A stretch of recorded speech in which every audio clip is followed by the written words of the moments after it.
Hello friends, আমি আজকে করব মৌরলা মাছের চচ্চড়ি। তো আমি এখানে দেখো মৌরলা মাছগুলোকে ভালো করে বেছে কেটে নিয়ে ধুয়ে নিয়েছি। আর এদিকে পেঁয়াজ কলি, বেগুন, আলু আর পেঁয়াজ ভালো করে ছোট ছোট করে কেটে নিয়েছি। এখন এই মাছের মধ্যে হলুদ আর লবণ দিয়ে ভালো করে মেখে রেখেছি। আর এদিকে একটা কড়াই বসিয়ে দিয়েছি, এখন কিছু তেল দিয়ে দিচ্ছি।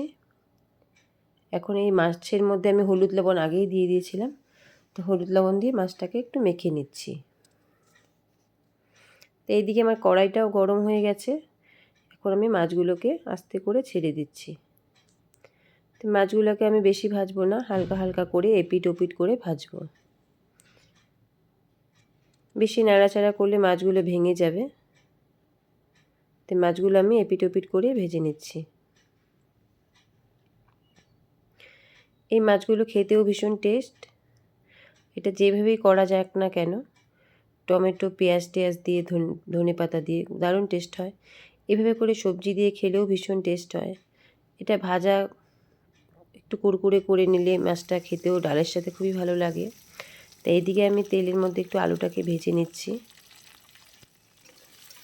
সামান্য পরিমাণে লবণ দিয়ে আমি আলুগুলোকে ভেজে নিচ্ছি।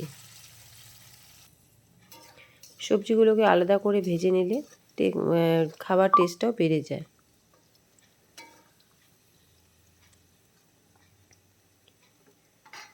এদিকে আমার আলুটাও ভাজা হয়ে গেছে, এখন এই যে বেগুনগুলোকেও ভেজে নেব। একটু লবণ দিয়ে হালকা করে বেগুনটাকে ভেজে রেখে দেব।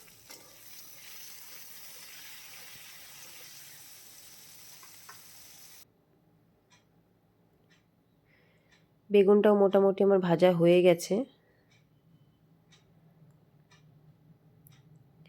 এবার কড়াই তেল দিয়ে দিয়েছি, শুকনো লঙ্কা আর কালো জিরে ফোড়ন দিয়ে আর কেটে রেখেছিলাম কিছু কাঁচা লঙ্কা, সেগুলো দিয়ে এইবার কুচনো পেঁয়াজগুলো দিয়ে দিচ্ছি। দিয়ে ভালো করে নাড়াচাড়া করে নিচ্ছি। পেঁয়াজগুলো যতক্ষণ পর্যন্ত ভাজা না হবে ততক্ষণ পর্যন্ত আমি ভাজতে থাকবো হালকা আছে।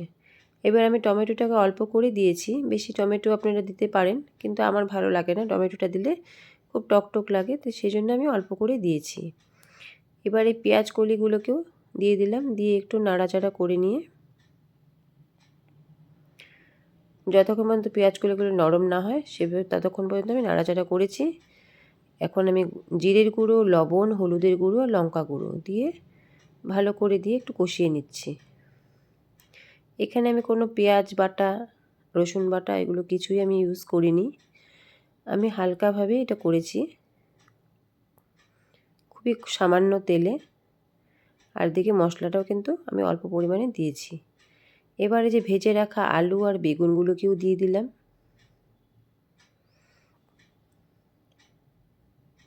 দিয়ে ভালো করে কষিয়ে নিচ্ছি।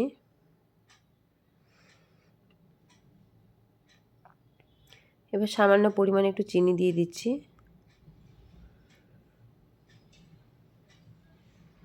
দিয়ে ভালো করে কষিয়ে নিচ্ছি। তরকারি যত কষানো হবে তত কিন্তু খেতেও টেস্ট হয়। এখন সামান্য একটু জল দিয়ে দিচ্ছি যেন সবজিগুলো একটু সিদ্ধ হয়। সবজিগুলো মোটামুটি সিদ্ধ হয়েই আছে। এবার ঢাকা চাপা দিয়ে কিছুক্ষণ যতক্ষণ পর্যন্ত ফুটবে, এই যে ফুটে উঠেছে,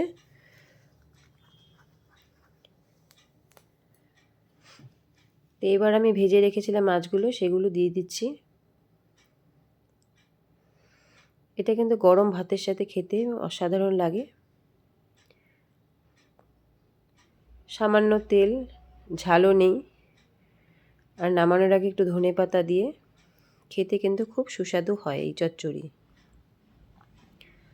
এই যে ধনেপাতাটাও আমি দিয়ে দিলাম, তো মোটামুটি আমার হয়েও এসছে তরকারিটা।